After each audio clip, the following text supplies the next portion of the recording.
World famous chef salt బే జనాల్ని మోసం చేసి కోట్ల రూపాయలు ఎలా సంపాదిస్తున్నాడో ఈ వీడియోలో మీకు చెప్తాను. తన రెస్టారెంట్ లోని $100 బిల్ అయితే ఇంకో $50 ఎక్స్ట్రాగా పే చేయాలి. టిప్స్ అని, సర్వీస్ ఛార్జ్ అని, ఆ ఫీజ్ అని, ఈ ఫీజ్ అని, ఇది ప్రతి కస్టమర్ కి ప్రతిసారి జరిగే సిచ్యువేషన్. ఇంకొకటి most important, edible gold. Edible gold అంటే తినే గోల్డ్ అన్నమాట. ఇది మనం రోజు చూస్తూ ఉంటాం. స్వీట్స్, కేక్స్ మీద డెకరేషన్ పర్పస్ గురించి పెడతా ఉంటారు.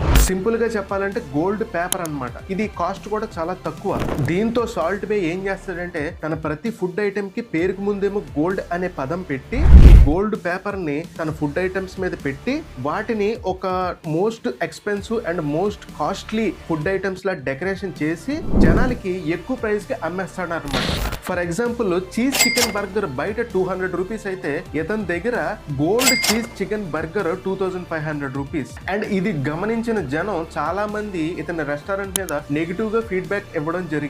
అయితే తనకున్న క్రేజ్ వల్ల తన రెస్టారెంట్లు కొంతకాలం బాగానే సాగుతున్నాయి. ఎప్పుడైతే జనం తన రెస్టారెంట్ కి రావడం మానేస్తారో అప్పుడు ఆ రెస్టారెంట్ ని క్లోజ్ చేసి వేరే ప్రదేశానికి, ఎక్కడైతే తన నెగిటివిటీ ఇంకా స్ప్రెడ్ అవ్వలేదో అలాంటి చోటుకి వెళ్ళి మళ్ళీ కొత్త రెస్టారెంట్ ఓపెన్ చేసి మళ్ళీ సేమ్ ఇదే దందా.